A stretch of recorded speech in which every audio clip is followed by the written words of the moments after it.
What up, you freaking fight fan? It's me, Jason Filthy Jones, coming back at you with another fight talk, talking about everything that went down in combat sports last week.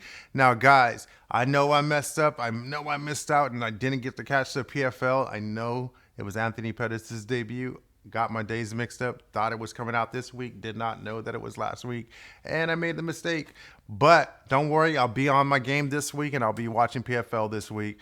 But if you guys did miss ONE FC last week, then you guys missed John Lineker. I hope Worthington woke up now. That's all I got to say. John Lineker laid him out, and that's all we can talk about that one. And also, got to give it up to my boy Nicky Holskin. He came out, took out John Wei Parr, but didn't really need to see John Wei Parr get knocked out like that, guys. It sucks. Hopefully he finally, that is his last match. Hopefully that he's been retired like 2 or 3 times. But John Wei Parr just loves the fight. Really good Muay Thai fighter. Some of the best in the game. But it's just how it goes. With that, that's all I really have to say about ONE FC. Didn't get to catch the PFL like I told you guys already. But you guys know I did not miss UFC 261. Oh my God. That fight card was phenomenal from start to finish. The card was just stacked and just bomb as shit, man. I literally did not leave my seat from beginning to end. And first off, Bagatini, dude, that left hook is freaking phenomenal. He's so tight in that left hook and lays people out. We'll never choose against him again. Make sure you guys are paying attention to him. Also, Randy Brown, I am a true believer. I am sorry. You are nasty. And bro, are you sure you don't want to fight at 185? Good God almighty, that fool is huge for 170. But he looked just phenomenal. Now, other things I got to touch on. Really happy for Anthony Smith that he got the win. Sucks how he got the win. But did land a nice kick. Sucks for basically Jimmy Crew. Hopefully, I'm hoping that it was just like nerve. It wasn't actually that he tore his knee or broke his knee or anything like that. Meaning the knee bone. But we're just gonna have to see. Big things gonna be on the board for Anthony Smith now that he's on a 2-fight win streak. Can't wait to see that. With that, guys, of course I have to talk about the Uriah Hall and Chris Weidman fight. First off, I want to say all love and support going out to Chris Weidman. It sucks that this happened to him, especially at this part of his career. To give you guys a little bit of background, Chris had just won his last fight, and that was out of his last, I want to say out of his last 5, he's only won 2. And he had moved, reworked his camp, still stayed with Longo and Sarah, but just moved out to South Carolina, tried to find refocus, got in the best shape of his life again to get back to try to chase after this title shot one more time. Now, Chris Weidman is 36. Coming back from an injury like this could pretty much basically end your career. And I get it. People are going to say, well, Anderson Silva came back from it. But what kind of Anderson Silva did we really get? I mean, I'm just saying, guys, like, it wasn't he wasn't fighting at the top tier of his caliber of style of fighting anymore. He wasn't the same Anderson Silva anymore. Now, the reason I say that it sucks is that, let's just put it this way, Chris won't be on that leg, be able to put any weight on that leg for the next 8 months. So that's 8 months that he's not able to put any weight. He's not able to drive. He's not able to really walk or anything like that. Then after that, to get back to training, it could be anywhere from 8 to 12 months for him to get back to training. And we're talking basically he'll be out for like a year and a half. So let's just say 2 years. So 2 years of his life gone by. He'll be coming back, maybe able to fight at 38, 39, and trying to go for a title run. Now, when you get into light heavyweight and heavyweight, the ability to try to do that is possible. There are those freaks that are like Dan Henderson. I'll even say Diego Sanchez or any of the guys out there that continue to just keep on fighting. Andre Arlovsky, Alistair Overeem, but those are in the heavier weight classes. Being at 185, you're still dealing with a little bit more of the lighter guys, and also it's more of a younger man kind of sport at those weight classes. You're going to get those basically anywhere from 18 to 24 that are just quick as hell, very diverse in their striking, very quick. I mean, your prime is usually for MMA is anywhere from 31 to about 34. So we're just gonna have to see how it is for him and how he's gonna bounce back. Hopefully he's able to bounce back from this. And with my opinion, I pretty much think maybe Chris is time for him to step in the role of being a coach. And I'm not saying he's not a good fighter or anything. Chris has taken a lot of damage in the last couple of years in the last couple of his fights. It doesn't seem like he's at that higher of a caliber anymore. And I'm not saying he's a bad fighter. I'm just saying, I just don't know if the drive is going to be there. And trust me, guys, when I heard that kick on TV, and I was like, God damn, that was like, you just know, when you hear something that loud that it had to not have been correctly. And trust me, guys, over 1,000 times throwing that kick, that will probably happen once or twice. It's a rarity. It's only happened in the UFC 3 times. It's happened in a lot of kickboxing events. It's happened. It's happened in all kind of martial arts tournaments or fights. But it's just where the kick lands, and it happened to land right below Uriah's knee at one of the hardest points of the body, and putting all that force behind it, and you get that. Now, with that, I feel that people are still forgetting about Uriah Hall, and I love the man. I think he's a great guy. It sucks. This could be devastating for him because I'm not sure he's gonna be able to move forward with this. I don't know how they're gonna count it for him. I don't know what Dana. You guys get what I mean by this. Dana already has slightly an issue with Uriah Hall just because of how his mentality is about fighting. So I don't know how he's gonna be able to handle this. I do like how he handled it at the end of the fight and his post speech that he would even love to run it back with Chris Weidman when he gets back. He feels that it was something that needs to happen. It sucks. That's not the way he wanted to win, but hopefully he gets another matchup soon, and we see that he's able to push through this and get through this and be able to get to that title run.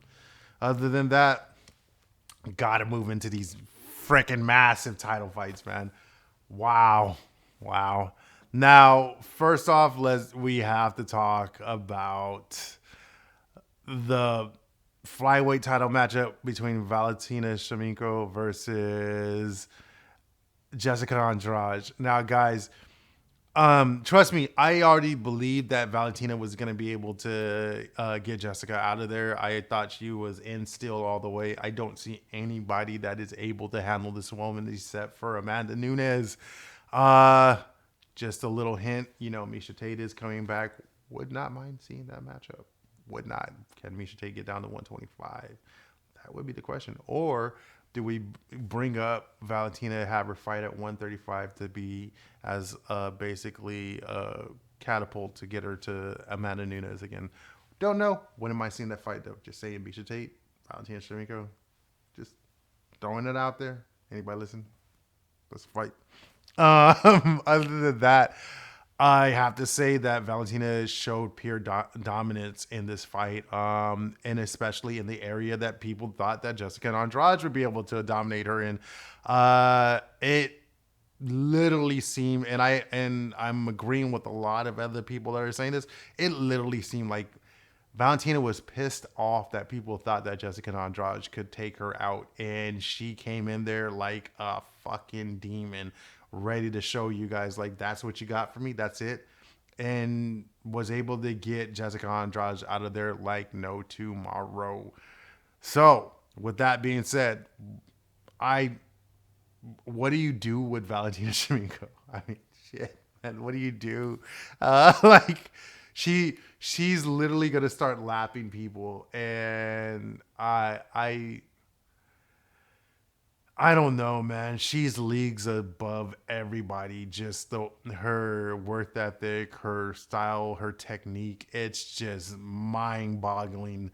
This woman is amazing. I don't know who's next in line to fight her. It would be nice to see.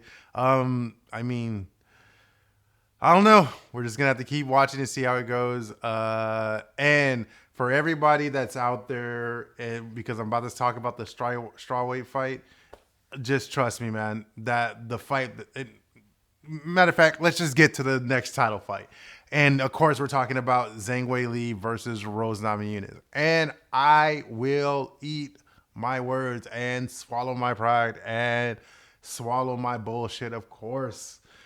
I was completely wrong. Rose Namajunas, Thug Rose, is an amazing fighter because of the way she captured that belt, and that she is the only woman in the whole UFC to ever capture a belt for the second time. And the way she caught that belt, she split the guard with a fucking high kick. That is a very hard technique to do, to split a guard with a high kick, and literally put Zhang Weili out to the point that she didn't even know what was going on. And I have to say that this was just a marvelous technique and flawless victory for Rose Namajunas. Now, um, her reign, how long will she reign? Don't know. I think it will be very hard. She has some really good momentum. She took out the three last girls she has taken out have been devastating. She took out Jessica Andrade and picked her apart in her comeback match to show that sort of that the Jessica Andrade body slam was a fluke kind of thing. Just saying, just being honest, man. And Joanna Jędrzejczyk, she took her out twice. So Zhang Weili and who else is matching up? I would love to see Tatiana Suarez, but she's been just riddled with injuries. They just announced that she has a new injury on with her hand. It's just injuries from wrestling that has just built up and are taken her out, which is really fucking sad because she is a phenomenal fighter, and I really think she should be fighting for the belt. I doubt that they would just throw her at Rose even if she was ready. She would probably have to at least get one or two fights in just to warm her back up to get ready for a title shot. Other than that, I don't know where we're going to go here. I do understand that Dana's talking about doing the rematch just because it seems like Zhang Weili got caught. We'll see. Can't wait to see how this match is going to go. I can't wait to see how Rose is going to be able to handle carrying the title again. It seems like she really wants it this time. It seems like she's focused. It seems like she realizes that she's the best in the world. She's the best in the world. Pat Barry said it. Joe Rogan said it. I'm saying it. Everybody's saying it. She is the best in the world. Never will doubt her again. Love her. Sweet little girl. Can't wait to see where she goes from there. And of course, guys, got to get to the main event. Oh my God. And still, Kamaru Dean Usman does it again. Guys, like he said, you better put some motherfucking respect on his name. He is looking like a fucking badass and living up to his name, the fucking Nigerian Nightmare. Good Lord, man. He improves every goddamn time he gets into that damn cage, man. It's amazing to me. And I just I don't know what to say. Like, I mean, literally, who's next? I get it. He's gonna get Kobe. Who the fuck is next after Kobe? Leon? I don't know if Leon can do that, man. That Kamaru's just his striking has fucking improved, and he's using the basics, man. Man, and like just closing it out and finishing and finishing Masvidal, which is just an amazement in itself. You guys have to understand, Masvidal has never really been finished. He's had a TKO, which I kind of feel like was a bullshit TKO. And of course, Toby Amada, who finished him in Bellator with inverted triangle choke. Which, trust me, guys, if anybody gets an inverted triangle choke on you and it's that tight, you will go out if you do not tap.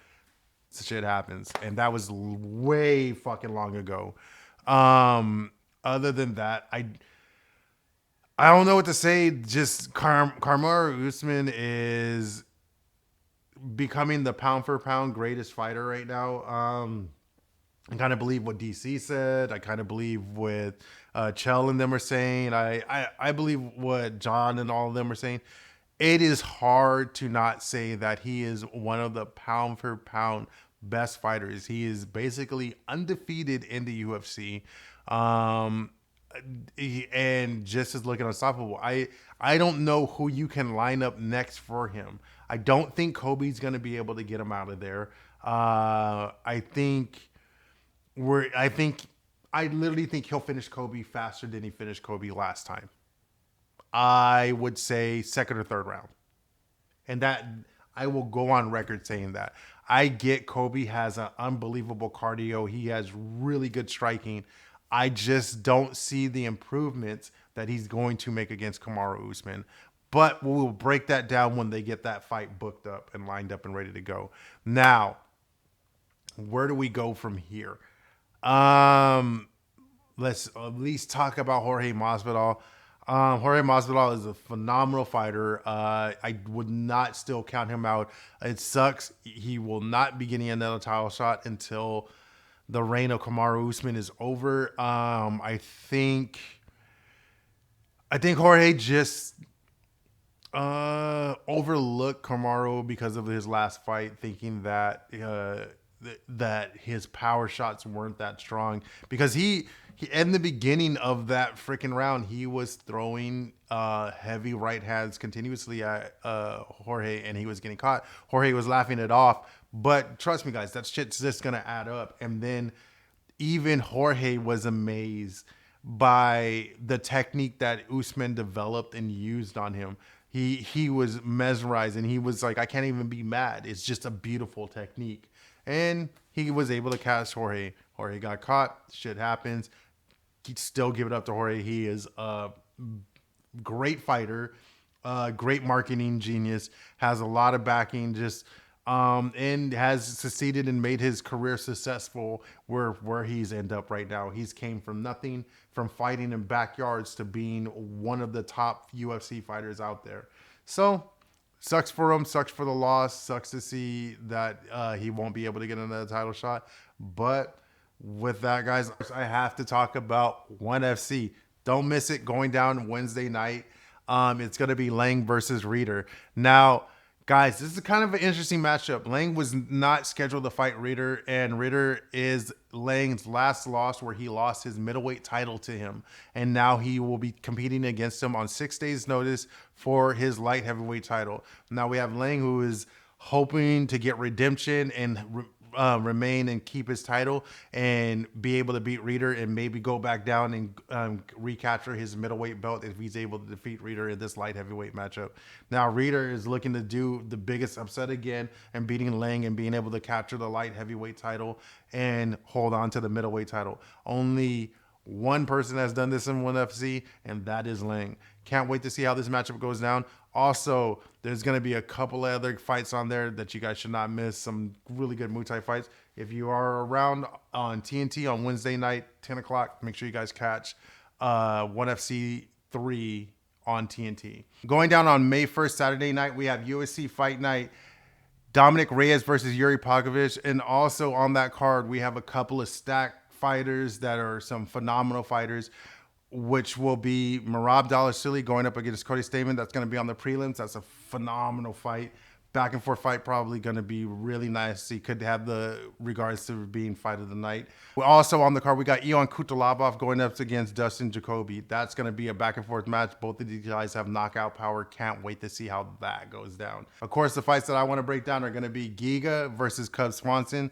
Can't say Giga's last name, but make sure you guys watch this. Phenomenal striker. Giga is a striker from Glory Kickboxing.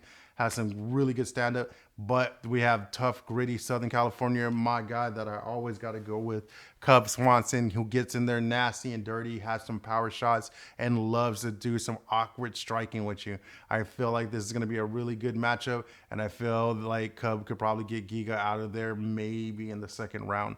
If not, and it's a fast finish, it could be Giga getting a knockout over Cub Swanson. Can't wait for that matchup, but it's going to be just phenomenal. And then sitting at the top of the card, we have Dominic Reyes versus Jiri Prochazka. Now, Jiri is a name that a lot of people don't know about, but he was fighting out in Japan and Risen and was a champion of Risen, and now he's going up against Dominic Reyes. Now, how do I feel about this? I feel that this could be maybe a title contention for the next shot at the title. And we do know that Dominic Reyes just lost the chance to get the title against Jan.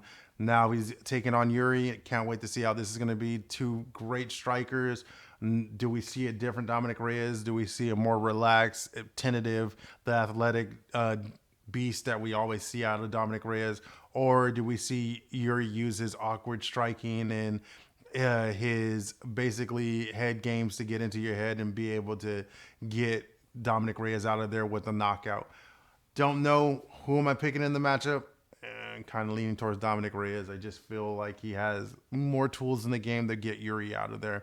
Can't wait to see how the matchup goes down. But like I said before, guys, be sure you guys are watching that. That's going down this Saturday night. And with that, guys, I only got a couple of things to talk about. Little few things that are hitting in the news. First off, got to talk about, I guess we're going to be getting Francis Ngannou versus Derek Lewis. It seems like they couldn't come to an agreement with Jon Jones. Also, big thing in the news that popped up the other day that Jon Jones has split with his management.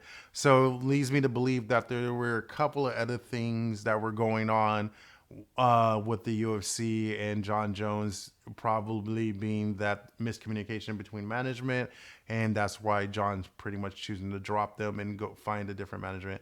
We're going to have to see who he signs with, see if they can get this deal booked, and see if they can get things worked out to the UFC, where he's going to be able to be fighting in the heavyweight division against Francis Ngannou soon. Other than that, the other stuff I have to talk to you guys about is, of course, the craziness that went down at UFC 261, which would have to be Jake Paul. Now, I don't want to do too much shit about Jake Paul anymore, because I do kind of feel like we're all falling into what he really wants. We're all talking about him. Everybody's talking about him in MMA, and it's now becoming Jake Paul versus MMA, and Jake Paul dragging MMA fighters into boxing, which I do feel like there are some phenomenal boxers from MMA that could probably outbox Jake Paul, but he'll probably never fight those guys. Nick Diaz being one of them, Nate Diaz being another one of them, Dustin Poirier. I can go on a list, but once again, I'm talking about smaller guys. If we are really talking, let's see him take on Israel Adesanya. Wouldn't mind seeing that. That'd be fun. Anyways, but the craziness that happened between him and DC.